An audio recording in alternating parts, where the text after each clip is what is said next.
Assalamualaikum warahmatullahi wabarakatuh. Bersama saya bertemu kembali kita Bu Mimin ya dalam pelajaran mata pelajaran bahasa Indonesia. Bagaimana kabarnya kalian semuanya? Semoga pada kesempatan ini anak-anak tetap sehat dan tetap semangat belajar meskipun dalam kondisi pandemi COVID. Kita harus tetap belajar ya. Pada kesempatan ini, Bu Min akan merefleksi hasil pekerjaanmu tentang pada pertemuan pertama kemarin, yaitu tentang surat lamaran pekerjaan. Yang pertama tentang konsep atau pengertian, bisa juga definisi dari surat lamaran pekerjaan. Yang kedua, apa sih fungsinya surat lamaran pekerjaan? Yang ketiga, bagaimanakah kita itu nanti bisa diterima bekerja dan caranya bagaimana menulis surat lamaran pekerjaan yang baik. Anak-anakku, sebelum kita sampai pada surat lamaran pekerjaan, kalian harus tahu dulu, apa sih surat itu? Surat itu adalah sehelai kertas sebagai alat komunikasi yang tujuannya untuk menyampaikan suatu informasi pada seseorang. Nah, terus berdasarkan klasifikasi atau penggolongannya, surat itu diklasifikasikan bermacam-macam. Yang pertama, berdasarkan dari segi bahasa, ada surat resmi dan surat tidak resmi. Surat resmi adalah surat yang ditulis oleh seseorang atau instansi dengan menggunakan kaidah bahasa yang resmi atau bahasa yang formal. Yang kedua, surat tidak resmi adalah surat yang ditulis oleh seseorang dengan menggunakan bahasa yang tidak formal atau tidak resmi. Penggolongan yang kedua adalah jenis surat berdasarkan tujuan penulisnya. Ada 3 jenis. Yang pertama, kalian ketahui ada surat pribadi. Kalian pasti sering kan menulis surat? Nah, apabila kalian menulis surat, izin tidak masuk, itu salah satu contohnya bentuk surat pribadi, yaitu surat yang ditulis seseorang atas nama pribadi dengan kepentingan pribadi juga. Yang kedua, surat dinas. Surat dinas, surat yang ditulis oleh instansi atau lembaga dengan menggunakan bahasa resmi dengan tujuan kedinasan. Contohnya adalah bisa kalian lihat seperti ini.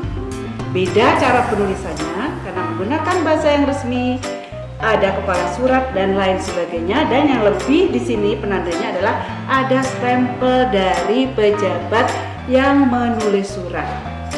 Contohnya saat kamu sering mendapatkan surat dinas dari sekolah, pemberitahuan tentang orang tua, mengambil rapor dan sebagainya, itu contoh dalam bentuk surat dinas. Dan yang ketiga, ada surat niaga. Niaga kata lainnya adalah perdagangan. Maksudnya di sini adalah surat yang ditulis oleh instansi atau perusahaan dalam urusan perniagaan atau perdagangan.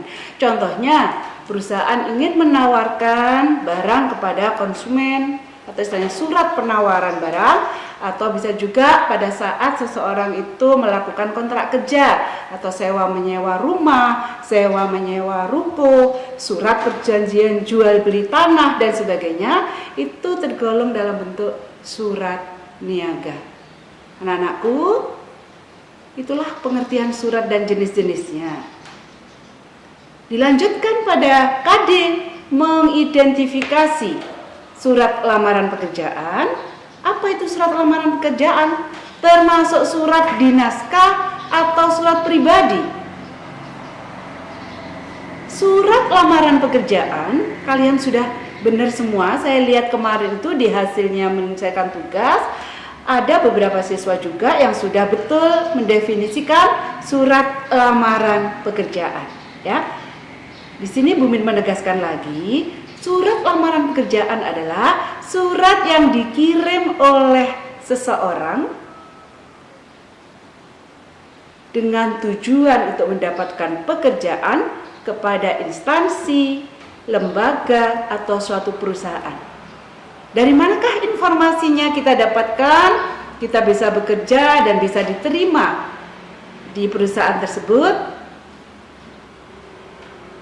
kalian kuncinya harus bisa menuliskan surat lamaran pekerjaan itu sesuai dengan struktur, isi, dan kaidah kebahasaan yang benar. Barulah seseorang itu bisa dapat diterima bekerja. Mengapa sih kita harus menulis surat lamaran pekerjaan? Seseorang pasti punya cita-cita, ya. Kalian lulus dari SMA, selain melanjutkan ke perguruan tinggi, tujuan cita-cita terakhir juga mampu memperoleh suatu pekerjaan sebagai cita-cita terakhir agar kehidupannya bisa lebih baik. Anak-anakku sekalian, sering kita temui banyak para pelamar kerja kecewa, surat lamaran pekerjaannya tidak diterima, bahkan tidak dihiraukan oleh perusahaan itu. Artinya apa? Cita-cita kalian pasti tidak terwujud, tidak sesuai yang kita inginkan. Nah, bagaimana caranya agar kalian bisa diterima pekerjaan di suatu instansi tersebut? Kalian harus bisa menulis surat lamaran pekerjaan sesuai dengan struktur, isi, dan kaidah kebahasaan yang tepat. Anak-anakku, sebelum kita belajar menulis surat lamaran pekerjaan, kalian harus tahu dulu ada hal-hal yang perlu kamu ketahui dari mana sumber informasi mendapatkan pekerjaan yang kita inginkan. Di antaranya dari media massa, yang sering kita tahu adalah dari koran informasinya. Yang kedua bisa dari teman atau bisa juga dari saudara.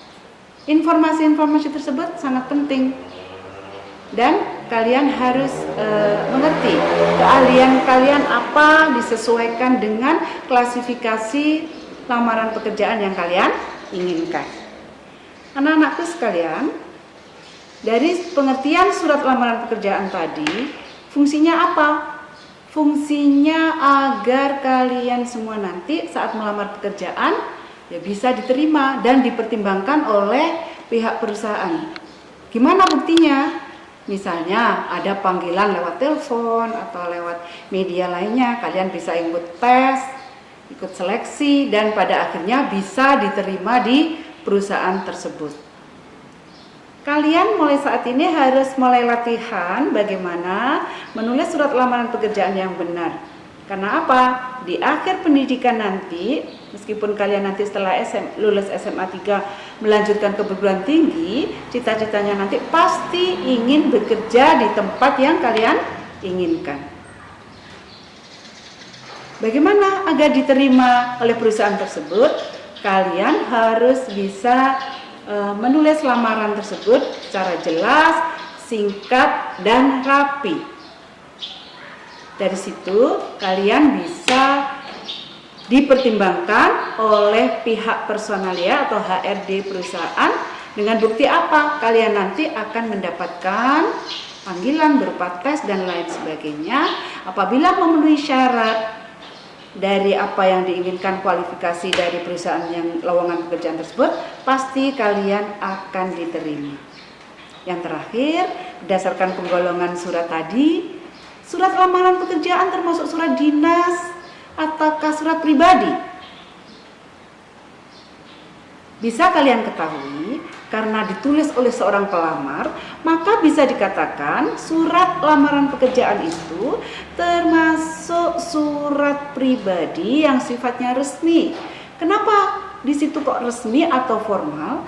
Karena di dalam penulisannya surat lamaran pekerjaan ada sistematika sendiri, ada tata caranya sendiri, sehingga strukturnya bisa baik dan formal.